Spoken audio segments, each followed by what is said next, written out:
깰지어다 깰지어다 내 힘을 낼지어다 라는 제목으로 말씀을 전합니다.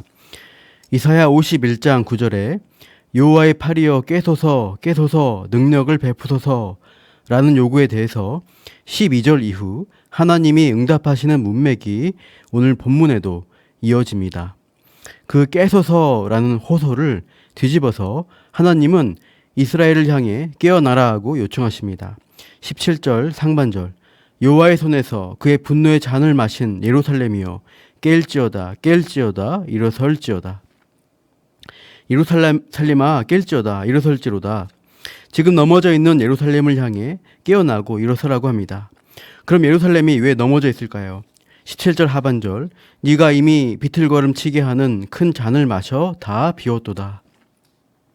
예루살렘이 독주를 마셔 술 취하여 쓰러져 있는 것으로 묘사합니다.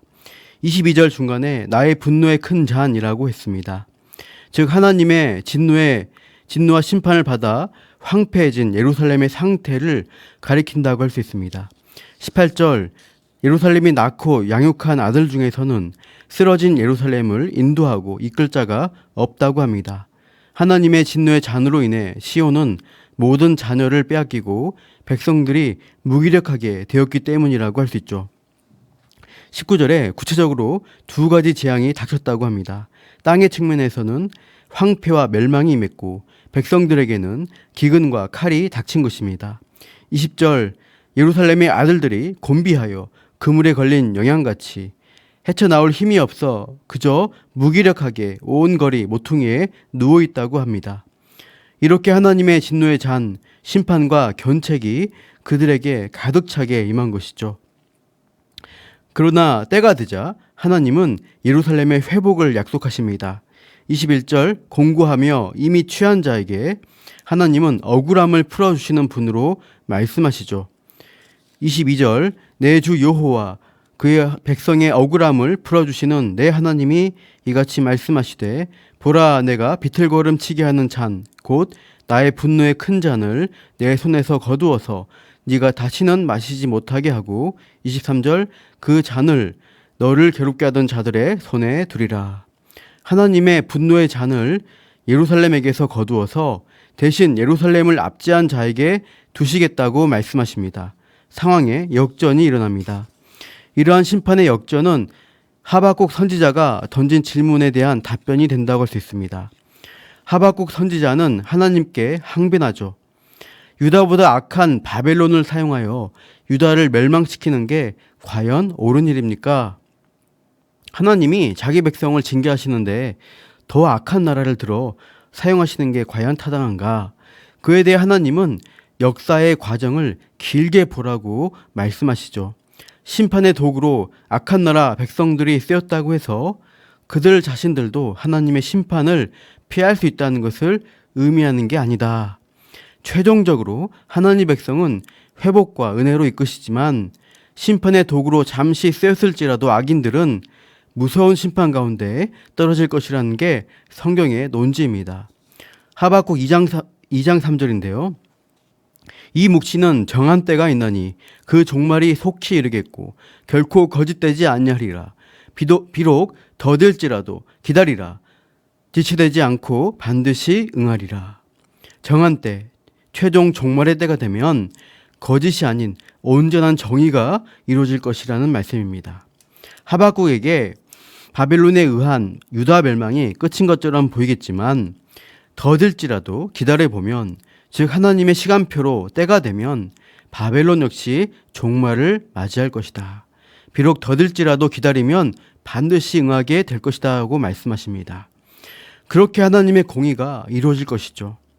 하나님 백성들도 그들의 죄로 인해 심판을 받는다면 하물며 하나님을 모르고 폭력과 악행을 행하는 세상 나라 백성들은 어떻겠는가? 그들은 도무지 심판을 피할 수가 없는 것입니다. 하나님의 정하신 때가 되면 예루살렘의 대적들에게로 분노의 잔을 돌리시겠다고 하시며 예루살렘 시온을 향해서 이렇게 도전하시죠. 52장 1절입니다. 시온이여 깰지어다 깰지어다 내 힘을 낼지어다 거룩한 성 예루살렘이여 내 아름다운 옷을 입을지어다 이제부터 할례 받지 아니한 자와 부정한 자가 다시는 내게로 들어옴이 없을 것이니라. 거룩한 성 예루살렘이 아름다운 옷을 입게 될 것입니다. 부정한 것이 없는 온전한 거룩과 순결로 회복될 것이니 이제 깨어나라고 강력하게 요청하십니다. 시온이여 깰지어다 깰지어다 내 힘을 낼지어다. 설교 처음에 언급한 51장 9절 말씀, 여호와의 팔이여 깨소서 깨소서 능력을 베푸소서, 이 부분을 거의 그대로 되풀이하고 있습니다. 51장 9절에서는 백성들이 자신들을 구원하기 위해서 하나님이 깨어나 능력을 사용해 달라고 요구했습니다. 그러나 본문 52장 1절에서는 하나님이 백성을 향해서 그들이 깨어나서 힘을 내라고 도전하십니다. 하나님 백성이 환난 가운데 소망이 없다고 불평하고 하나님이 돕지 않으신다고 하나님 탓을 하는 그 자리에만 있지 말고 이제 깨어나 일어나라, 네 힘을 발휘하라고 명령하십니다. 예루살렘 스스로 자신을 구원할 힘은 없습니다. 그러나 하나님이 다시 거룩한 성으로 회복시키시겠다는 구원의 약속을 붙잡을 힘은 낼 수 있죠. 아무것도 안 하고 불평하고 누구 탓, 하나님 탓만 하면서 원망하며 불신하고 있어서는 구원이 실현될 수 없습니다. 구원이 실현되기 위해서는 하나님을 신뢰하는 믿음의 힘을 내어 하나님이 주신 약속을 붙잡는 것이 필요합니다. 성경이 제시하는 하나님과 인간과의 관계 원리가 그러합니다. 복음이 선포되고 죄인에 대한 죄 용서의 약속이 제시될 때 아무것도 안 하고 절망만 하면서 포기하고 누워있는 자를 자동적으로 구원해 주시는 일은 없습니다. 택한 백성이라면 복음에 반응하여 일어나 하나님이 주신 약속의 말씀을 믿음으로 붙드는 것입니다.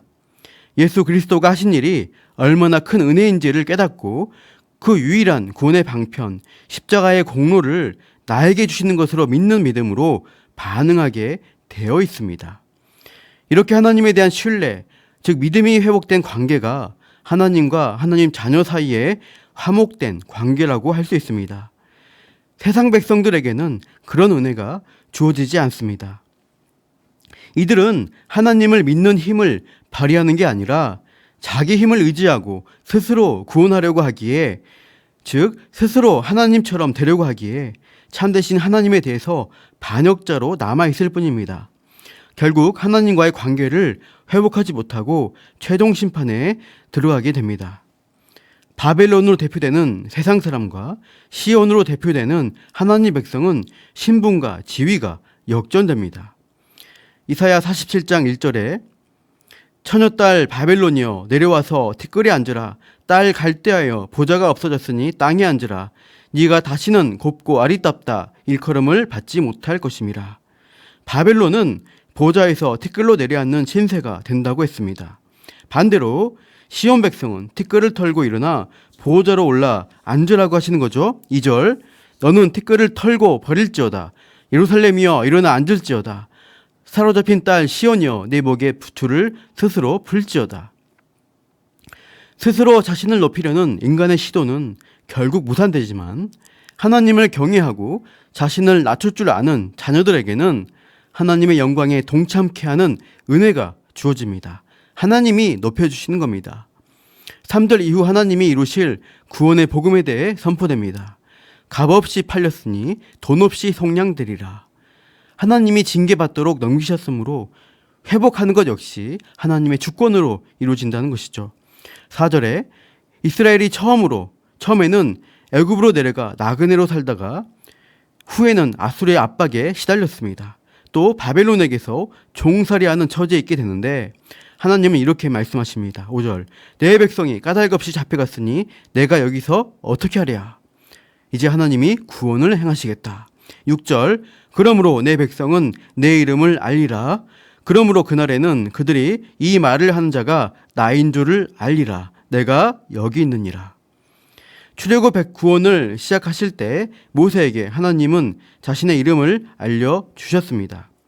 나는 스스로 있는 자다. 그처럼 본문에서 땅의 세력들에게 억압받는 하나님 백성을 구원하시려고 할 때도 내 백성은 내 이름을 알리라고 하십니다. 6절 마지막에 내가 여기 있느니라. 이 표현도 나는 스스로 있는 자라는 구원의 신적 칭호와 연결이 됩니다. 하나님 백성과 특별한 언약 관계를 맺으시는 하나님 되심을 약속해 주십니다. 이렇게 하나님이 자신을 알려주시고 백성들과 특별한 관계를 맺으심으로 구원하시는 그 일이 얼마나 큰 복된 소식인지를 묘사하죠. 52장 7절 좋은 소식을 전하며 평화를 공표하며 복된 좋은 소식을 가져오며 구원을 공포하며 시온을 향하여 이르기를 내 하나님이 통치하신다 하는 자의 산을 넘는 발이 어찌 그리 아름다운가. 복된 좋은 소식은 뭐냐? 바로 너의 하나님 되어주신 분이 우리를 통치하시는 겁니다.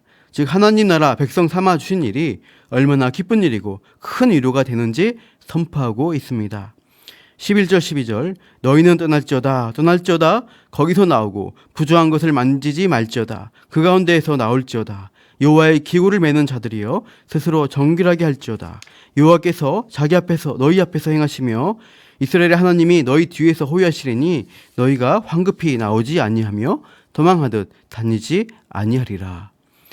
후에 바벨론 포로들이 출애굽처럼 출바벨론하여 약속의 땅으로 돌아오라는 말씀이기도 하고요.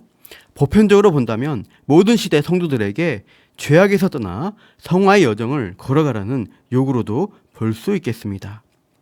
그렇게 하나님 백성으로 부름받은 자들이 정말 이제 하나님을 향해서 정말 의로운 거룩한 백성으로 살아가는 그 삶에 대해서 도전하시고 있습니다. 말씀을 맺습니다. 시온이여 깰지어다 내 힘을 낼지어다. 사랑하는 성도 여러분, 하나님은 자기 백성에게 원망 불평하고 주저앉아 있지 말라고 하십니다. 깨어 일어나서 하나님의 약속을 믿음으로 붙들라고 도전하십니다. 그리고 하나님이 행하셨고 또 행하실 우리를 향한 복된 일들을 기대하고 믿음으로 살아가시기를 축복합니다. 기도하겠습니다. 하나님 아버지, 하나님이 우리의 죄를 다루시는 가운데 우리가 비틀거리며 넘어질 때가 참 많습니다. 땅의 세력에게 억압받기도 합니다. 그러나 하나님은 분명히 택한 백성에게 회복을 주시고 티끌을 털고 일어나 하나님이 높여주시는 자리에 앉게 하신다고 약속하십니다.